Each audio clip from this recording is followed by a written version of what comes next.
છેલ્લા 2-3 દિવસથી ભાજપના દેશભરના અને ગુજરાતના નેતાઓ છે એ તમાશો કરી રહ્યા છે, સ્ટન્ટ કરી રહ્યા છે. જાણે કે પોતે બહુ મહાન માણસો છે અને ગુજરાતની જનતા મહાન નથી. અલગ અલગ મંત્રીઓ અને ભાજપના અલગ અલગ નેતાઓ જાહેરાત કરે છે કે પેટ્રોલ અને ડીઝલ બચાવવા માટે પોતાના કોન્વોયમાં કાર ઘટાડી, કોઈએ સિક્યુરિટી કાર ઘટાડી, કોઈ ચાલીને વિધાનસભા ગયું, કોઈ સાયકલ લઈને ગયું, કોઈ બળદગાડામાં. આ બધા સ્ટન્ટ ચાલુ કર્યા છે. અને આજે એક નવો સ્ટન્ટ ગુજરાતની ભ્રષ્ટ જૂઠી પાર્ટી બીજેપીએ લીધો છે કે વર્ક ફ્રોમ હોમ, ઘરે બેઠા કામ. આ ઘરે બેઠા કામ કરશે કોણ અને કોનું કામ ઘરે બેઠા થશે? આ બહુ મોટો પ્રશ્ન છે. એટલે મારે પેટ્રોલ અને ડીઝલના નામે જે તમાશો આલી રહ્યો છે, દેશભરમાં ભાજપના નેતાઓ, ભાજપના લોકો જે રીતે મજાક બનાવી રહ્યા છે પેટ્રોલ ડીઝલના મુદ્દાની. સાયકલ લઈને કોઈ જાય, અરે ભાઈ, મુખ્યમંત્રીના કાફલામાં 15 કે 20 ફોર વ્હીલર હોય તો ભલે ને હોય, એમાં શું વાંધો છે? 20 હોય તો 25 કરો, 25 હોય તો 30 કરો, કંઈ વાંધો નહીં.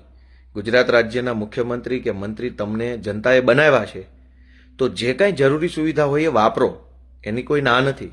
25 કાફલાઓની ગાડીઓ હોય તો 50 કરો, 50 હોય તો 60 કરો.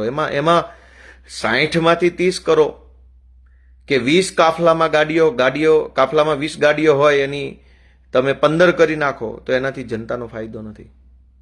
પણ પેટ્રોલ અને ડીઝલ બચાવવું હોય તો આખા ગુજરાતની જનતા રોજ જાગીને હજારો લોકો કારણ વગરના બિનજરૂરી રીતે ખોટા સરકારી કચેરીઓના ધક્કા ખાવા પડે છે. અનેક લોકોએ પોતાનું 2 વ્હીલર કે 4 વ્હીલર લઈને કારણ વગરનું તાલુકા મથકે જવું પડે છે. મામલતદાર ઓફિસ, પ્રાંત ઓફિસ, વન વિભાગની ઓફિસ, પાણી પુરવઠાની ઓફિસ કે પોલીસ સ્ટેશન કે જીઈબીની ઓફિસે જવું પડે. શું કામ? કેમ કે સરકારી માણસો ધક્કા ખવડાવે છે. કાલે આવજો, પરમ દિવસે આવજો, આજે નહીં થાય, આ ઘટે છે, ઓલું ઘટે છે, પેલું ઘટે છે, અહીંયા સિક્કો નથી, અહીંયા સહી નથી. આમ કરીને ભાજપના રાજમાં તાલુકાની સરકારી ઓફિસોમાં બેઠેલા સાહેબો જો જનતાને ધક્કા ખવડાવતા બંધ થઈ જાય તો અબજો રૂપિયાનું ડીઝલ અને પેટ્રોલ 1 મહિનામાં બચે એમ છે.